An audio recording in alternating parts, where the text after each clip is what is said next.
welcome to The Table. It's so good for you to join us for season 2 of The Table. However you're watching it, thanks for keeping it locked and keeping it real with us ladies. My name's Fiona and today I'm joined by Melody, Mary Ellen and Rachel. Hey. Always good to see you ladies. You too. Excited for season 2. I know. They've kept us hired, not fired. Thank goodness. Look, kicking off the show, we're going to be talking about reverse suspensions and also solo mums playing the role of both mum and dad. And later in the show, we're also going to be interviewing Dr. Andrew Pennington, so you want to stick around for that. Now, to kick off the show, we've got a little twist. Ooh. It's a quick topics. So we're going to be talking about 3 topics. We've got 3 minutes to talk about these topics. You guys do not know the topics, so it's a surprise. Don't we love a surprise? Not. No. So the first topic is plastic bags. Audi phases plastic bags out. Well, that's what we're looking at. Does it work for you? Is it convenient? Yes. Sorry. That's right up your alley, huh? Why? Oh, yeah. Oh, It's convenient. plastic bags are horrible. They're terrible. Like, you can recycle because sometimes you can use the plastic bag as a rubbish bag as well. Yeah, but then it still goes to landfill. Yeah, exactly. And it still chokes the fish. And it Makes me feel so bad because I have like a big, huge stack of plastic we bags all in my do, pantry. don't you worry? Yes. I do too. Yeah. You know, as much as I say great for plastic bags to be banned, I do have a stash. Yeah. You have the canvas bags then that you take to the shopping centre? Are you always organised enough to take them? Pretty much. They're usually in the back of the car. Yeah. Amazing. Yeah. See, I recently went to Kmart and bought some like little bags that fit in another bag and you can like take them with you, you know, those convenient ones that are supposed to save the environment. But I haven't actually been organised enough to take them to Coles yet whenever I go. So it's a struggle. It is a struggle. Some places you pay for the plastic bag. Would you pay for the plastic bag if you forgot the plastic bag? Or would I've you had just to do that before. Yeah. Yeah, I've gotten to Aldi and No had big to deal? pay for the... I mean, you need it because otherwise I have walked out before with all of my purchases in my arms. Yeah. And it's been embarrassing. Yeah. You know? Yeah. Okay, moving on. Next topic, natural do-it-yourself deodorant. Make your own deodorant. Okay. Ladies, Oh, yeah. anyone inclined to put some bicarb soda, lemon under their arms? Okay, I've done the bicarb soda thing. I have also done go to the natural, what do they call, not chemist, but the natural health food shop and buy some of that as well.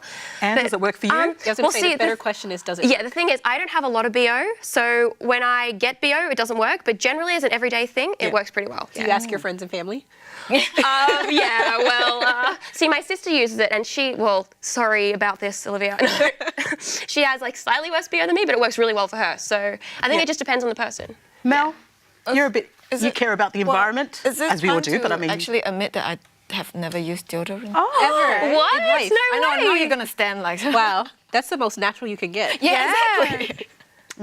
She's looking at me straight. Okay, next topic, breakfast TV. Who watches it and who doesn't? Breakfast TV. Who's got time for it in the morning? Oh. Nah. No. None of us? I don't turn it feels the TV like- on during the day. At all? No. Wow. Not during Because a the lot of day. people get their news from it and they start the day by watching it. And... My TV doesn't work, so... Oh, well, there you go. Interesting. Yeah, I don't have time for it. As a mum, we're on the go in the morning. No time for TV. Next, we're going to be talking about the flu. Now, this season, winter has been rough for Australia hard. It has hit a lot of businesses. Employees have had to take so much time off. I don't know what's happening, but I know my family has seen enough emergency rooms, GP visits, paediatricians. We've had a rough winter. Yeah, Rachel? totally get it. Yeah, we've been in an emergency room as well and then admitted for 3 nights with Jackson. My husband and I were very sick, but yeah, it's been crazy for us. Really hit us hard. What about you? Well, I know what happened was Eden was she was allergic to her virus, and so she started having a difficulty breathing one night, and I took her to the doctor who referred her straight to the hospital, and we stayed a couple of nights as well. But then she was getting better, and then all 3 of our family, all 3 girls under 3, all got sick, and my eldest, we went back in hospital because she had body welts. She started breaking out with like these red spots all over her body. First thing that came to mind, meningococcal. So I went straight to hospital. Yeah, straight to hospital, and then I felt like a crazy mum because by the time we saw the nurse 5 hours later, 5 hours? Yeah, it started like calming down, so I felt like that lady that... Of course it did, like, of course it Goes did. to the hospital for everything. Yeah. I would. Yeah, then I knew the next time, give her Nurofen, and just maybe it was the way her body reacted to it. Well, apparently this season, the ages of 10 to 19, so kids, I guess yours are a bit younger, but they've been hit the worst. And 70,000 people in Sydney. Yeah. The worst flu season in 15 years. Worst flu season, double of last year. Double of last year. Yeah, crazy. Yeah, a lot of emergency. And I think Elliot was sick as well. Elliot was sick. We've been pretty lucky. We haven't had any emergency emergency room visits. But yeah, it was just like, I think I need a frequent flyers card to the local GP kind of thing. But yeah, he was on Ventolin. He had to have medicine and stuff like that. And it's just runny nose. And it's just not nice. Like, seeing him just uncomfortable and rattly and not able to breathe. Is that his first cold, sort of, he's had? Yeah, well, he's had about 3 now. Oh, wow. And that's he's just crazy. turned 1, so... Yeah. It's been really hard to shake off. That's what I don't understand about this flu. It just feels like they're picking up another strain, then another strain. And Well, this is the thing, and I remember my university lecturer, he's one of the top in Australia for biology, and he was saying, because of antibiotic, I can never say that, resistance, we're going to see worse and worse and worse flu seasons from now on. And I'm thinking, wow, I'm kind of seeing that. It's been like 3 years since I had him, and I've seen that definitely happening. Well, people are definitely taking more time off because of like fevers, body aches and flu congestion. And I wonder how much just money we're losing in the economy, honestly. Like, that's why they've wrote about it. That's why there's news reports on it, because business are losing out and emergency rooms are flooded with just sick kids and sick people, and even the elderly are affected. We'd love to hear what your experience has been this winter. I know that it's been really rough for a lot of our ladies, so share your stories on Facebook, Instagram or on our YouTube channel. And up next though, however, another way of getting better is exercise. So check out this, Exercise with Alicia. Hi, Alicia here. I'm the table's personal trainer. And today we are going to have a look at getting that tight tummy back after babies. Yes. So how has that gone for you? Has it been, is everything different? I haven't had kids yet, so... Well, as you can see, it's definitely worked wonders for me. So I'm still working on my family pack. It used to be a 6-pack. Yeah, awesome. Love it. Did you find that after kids it just was different? Yeah. Well, I had the muscle separation. Yeah, so. okay. I had muscle separation as well. Yeah. And it just doesn't go back, does it? No, just that lovely stretch. Yeah, yeah. All right. So I guess what I want to show you today is just a couple of really basic, gentle, deep abdominal exercises that you can do to start that journey. So post 6 weeks, post doctor visit, post physio, just some really basic exercises to do that. So do you want to come down? Melody's going to be our little demo lady today. We're just going to start by lying down on your back with your knees bent up. So lying down. Yep, that's it. And what we want to do is make sure that we get in neutral spine position first, which means that your back is not flat against the floor, but it's not totally arched either, and there's just a small gap where you could just fit your fingers, okay? Okay, then what you want to do is take your fingers just in from your hip bones, yep, and poke in here, and then I want you to basically kind of like clear your throat, like, and can you feel that? Yeah. Okay, so she found her transverse abdominal muscles. These are like the deep core muscles that basically wrap around your whole core, and they're the ones that basically provide the basis for the rest of the core muscles to get strong again. So if you try and pull and tense that muscle and pull it in without coughing, can you do that? Can you feel it? Yeah. Okay, a little bit, she says. So really... I'm so glad you took one for the team, Mel. Well done. Interesting. Yeah. I have a muscle there. There is a muscle there, that's right. So from here, what you want to do is only have about 25% exertion on that muscle. So just a little bit. It doesn't have to be fully tense tight, but as long as you can just feel it, right? It's a bit like doing your Kegel. Yes, yes, that's right. So now what I want you to do is just basically lift up one foot off the floor really slow. Yep. And then tap it down again while maintaining. Oh. Yes. There's the O. So while maintaining that tension on the TAs. Okay, now try the other leg. See how it goes. Yeah, So lifting I can feel slowly.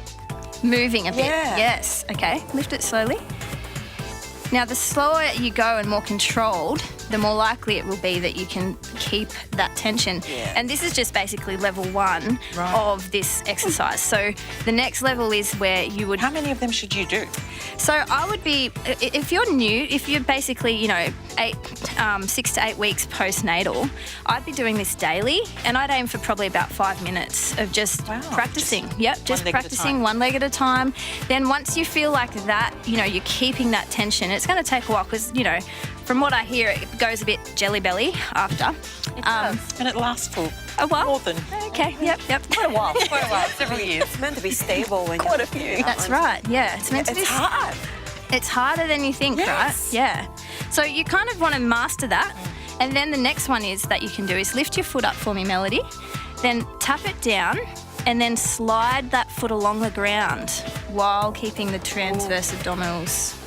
It's funny, like when you see it, it's like you're doing nothing, but actually... You can feel it, right? Yeah, it's Right. like a lot of concentration. It is.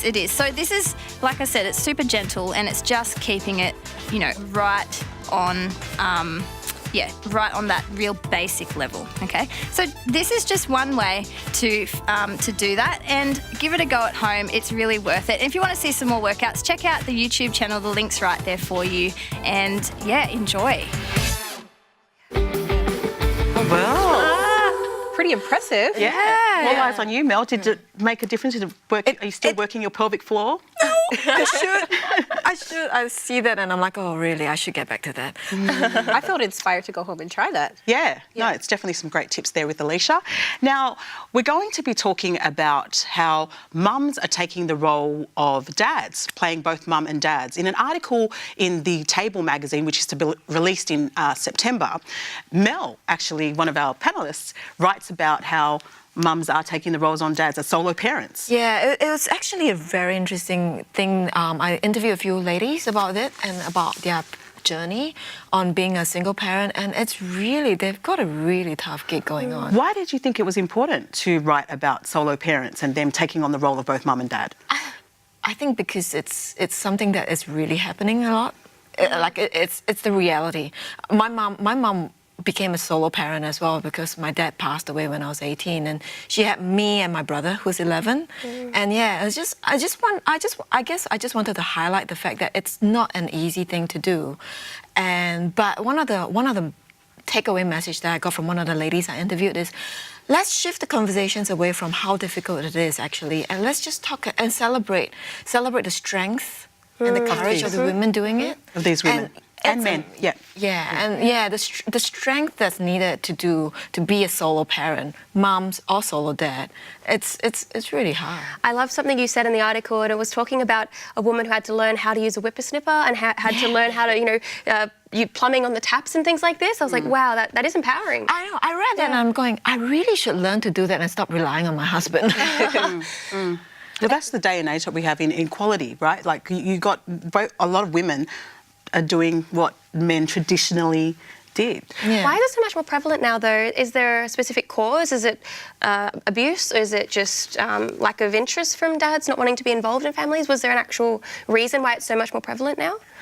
Well, from the article, a lot of the women I interviewed actually left because of abusive partners. Right. Okay. Yeah. But whether that is the main reason or not, I doubt it, but yeah, it is a really big Rachel, reason. did you resonate with this article? I don't know. I kind of had a question. Like, I think that women who are single mothers are very incredibly strong. Men who are doing it solo are strong as well. But I question the idea that a parent is actually replacing the other parent, that moms are being dads, that a single mom is being a dad and somehow filling the role of both mom and dad. It's actually what you said is interesting because, even if a mom is going out and doing cutting the grass and, fixing the tap, is she really being both mom and dad?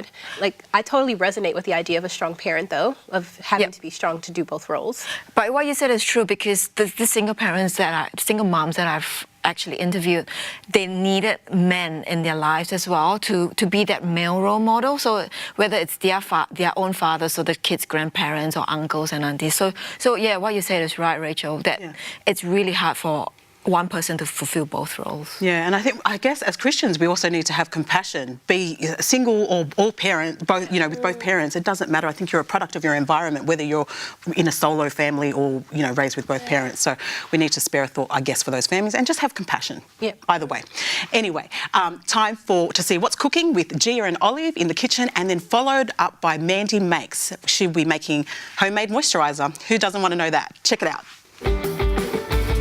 This is a simple way to make your hummus fancy. What are we having? Hummus and crackers. Well, today we're going to use sun-dried tomatoes and we're going to throw them in a mini blender. And do you want to throw those olives in there for me? Some olives, just half a cup of each. Yeah. These are my favourite. You love it? There we go. How about you blend them up? Press the button. Whoa. Okay, done.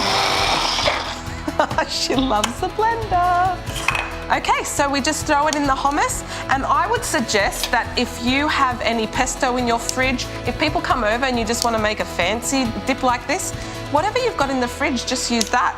We've just got hummus, sun-dried tomatoes and olives, but you can put pesto in it, you can use whatever you've got. So just mix it through, there we go. And do you want to dip some crackers in there? For you. Yes, you can dip it in there for me. Juice.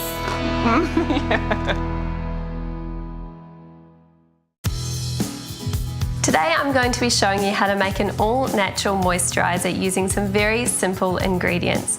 This moisturiser has no chemicals whatsoever in it, so it is fantastic for your skin.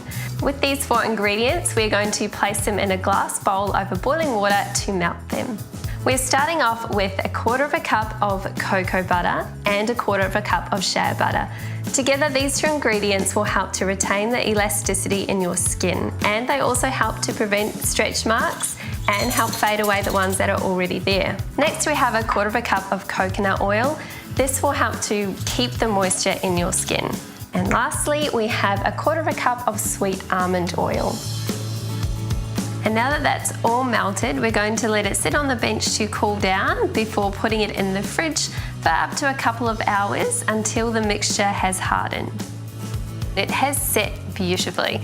So you can customize this moisturizer to whatever your favorite scent is. I'm a huge vanilla fan, so I'm going to be putting in a teaspoon of vanilla bean paste. I'm also going to add to this about 10 drops of lavender essential oil, as that is one of the best oils for your skin. Alright, we have our last ingredients in there to make it smell amazing. So using my electric hand mixer, I'm just going to whip this up so it is nice and thick and creamy. Alright, you can already see that starting to resemble whipped cream beautifully. I'm going to keep whipping that for about another 10 minutes to get it really nice and fluffy. Right, that is looking beautiful and creamy now. It is all done. Keep in mind that anything involving essential oils needs to be stored in a jar, as plastic can leach chemicals into your mixture. All done. Make sure you store this in a cool, dark place to protect the essential oils. I hope you enjoyed this beautiful moisturiser. If you give it a go, please let us know on our Facebook page. You can find us at The Table TV Show. We would love to hear from you. We'll see you next time. Awesome stuff, Mandy. Thanks for that. I'm sure you at home would love to try that recipe that Gia and Olive made, as well as that awesome moisturiser. We've got heaps of other segments on our social media platforms. Check us out on thetabletv.com and also Facebook and YouTube. But joining us here in the studio is Dr. Andrew Pennington. Thank you, Dr. Andrew Pennington, for being with us. Pleasure. I'm going to hit you right with it. Like, this flu season has hit my family so hard. What is going on? Like, it's not your easy 1-2 day kind of flu. Look, it's really tough, I agree. They say it's been the worst season in 15 years, as you say, and flus have various different strains, and that's the problem, that, you know, we get immunity to various strains over our life by coming in contact with the disease or being vaccinated, but there are so many different strains around that you may not have been exposed to that. So the strain there's probably, I'm not sure of the exact strains that have been around at the moment, but I believe influenza B is fairly heavy at the moment. When you hear the H1N1 or H2, that's the different types of strains that they are.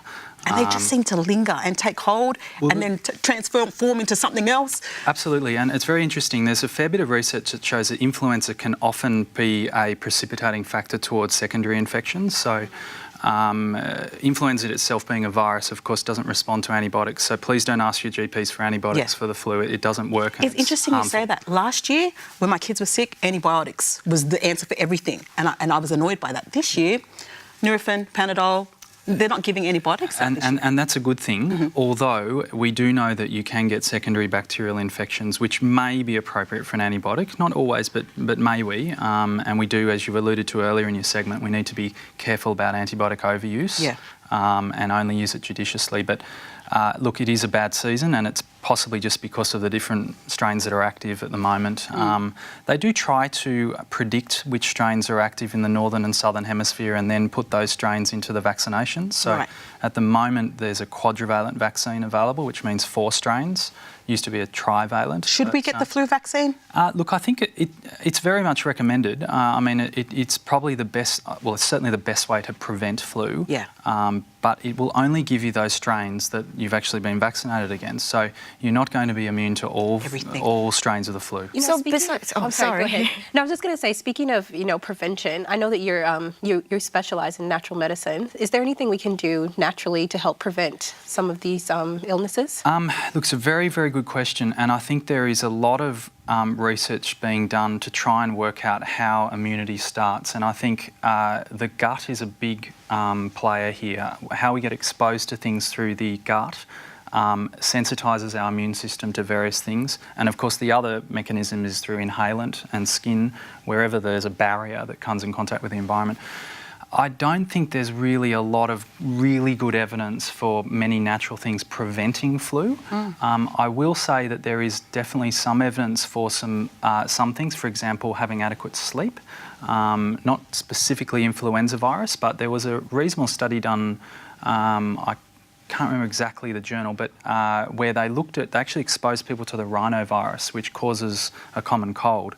And then they gave them various different sleep deprivation between 8 hours to 4 hours. And there was a linear progression between those who got the virus, actually giving them, like injecting like the virus up their nose. That sounds cruel and unusual. Well, these people volunteered for this, of course. I'm sure they were probably paid or remunerated for it.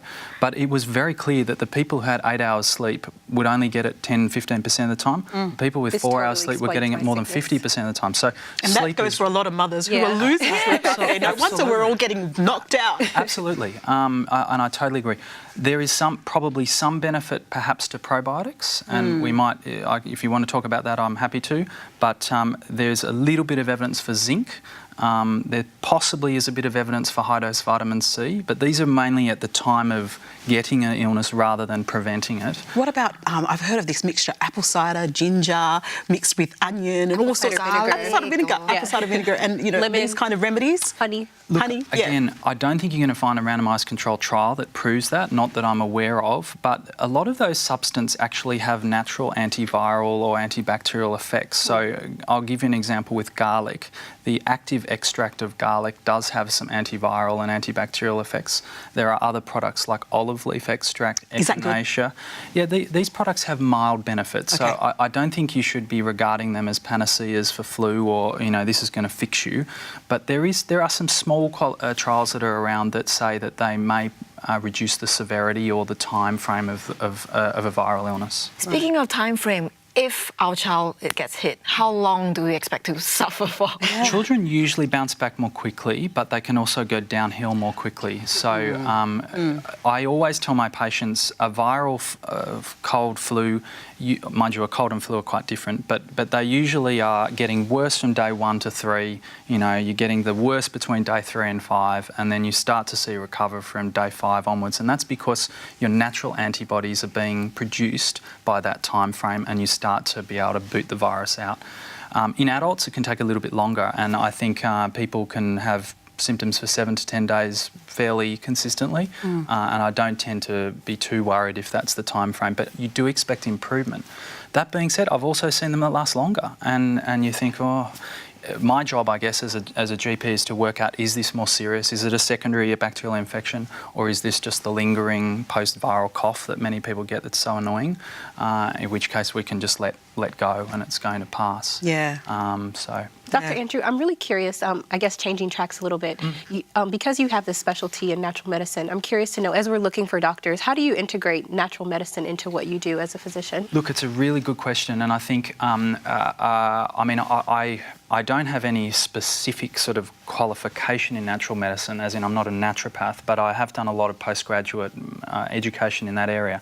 I basically try to look for evidence-based practice, and I think I totally respect my colleagues, but I do find that a lot of general practitioners are not following the research journals in natural medicine areas. So yeah, I think there's a lot of research that we need to do, and just make sure whoever we're seeing, whoever we're consulting with, Dr. Andrew Pennington, I hope, is giving you the right thing and giving you that help. Next up, though, I hope you're staying on for more. Thank you, Dr. Andrew Pennington, for your advice and your expertise. We're going to be talking about reverse suspension. Schools in West Virginia, Huntington East Middle School, has been trying this new form of discipline, which is pretty much the child, instead of being sent home, the parent is sent to school to spend the day with their child who's been acting up. Well, that's an incentive to be good. Yeah. What's the natural remedy to that? Dr. Andrew Pennington, I'm throwing it over to you. Look, I think this is a complex field, clearly, and children's behaviour is a complex array. Look, I haven't really explored that sort of area. I have no doubt it may have benefit, and it's probably a novel approach. I personally tend to come from a view of trying to get the person's nutrition and their lifestyle right, and I find this has some evidence that it does affect behaviour. So, for example, ADHD, a lot of us are aware of that. There are some trials that have been done that diet does play a role. It's not. Oh wow. It's not actually, that really surprising when, someone who eats a whole lot of rubbish is more likely to be inattentive than someone who has a good nutritional diet. Is that why I was suspended? I don't know, you have to tell me. But there are also some innate things that are interesting, and I have a strong area of interest in this area, in that we have inherited genetic predispositions towards the way we handle different nutrients. And I can ask some specifics if you like, but behaviour, often in a young child, if they are very naughty or very defiant or whatever, that often has a biochemical basis to it, that there's something going on in their brain, that neurotransmitters are out of whack. Yeah. And if you can figure that out, you'll often help them greatly. And seek professional help, I guess. Get that help that you need. So what can parents do, like if they find that their child's, acting out or behaving naughty? Well, obviously they can get an assessment through their general practitioner, and in some cases it's appropriate to get some counselling and behavioural management.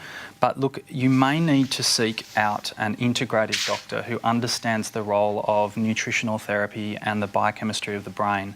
Unfortunately, there's not a lot of us around, and it is fair to say that the evidence is limited, and that's one of the reasons why my colleagues struggle to accept some of those therapies, because we don't have large randomised trials around. But I can tell you, I've done these therapies with probably hundreds of children and seen amazing benefits in most of them, not all, but in many of them. So do you think reverse suspension, though, just taking it back to the topic, reverse suspension works, or is it embarrassment? You're just punishing the parents. Yeah, and who's got time for it, right? They're working. Yeah. Well, I think that's what makes it work, is that the parent doesn't have time and the kid probably won't repeat the behaviour because they're going to get more disciplined at home because of it. Yeah. My high school actually had a different way of doing it. They say the same thing. Suspension is just getting the kid a holiday from school, so why do it? Yeah. So they basically get you to stay in school, but you're sitting outside the classroom. Look. We've run out of time, ladies. It's that time of the show again. It's been awesome chatting with you. Thank you for being part of the table. And thank you, Dr. Andrew Pennington, again, for your time and your expertise. Now, if you want to see any of the previous clips, check us out on thetabletv.com. All the best. God bless.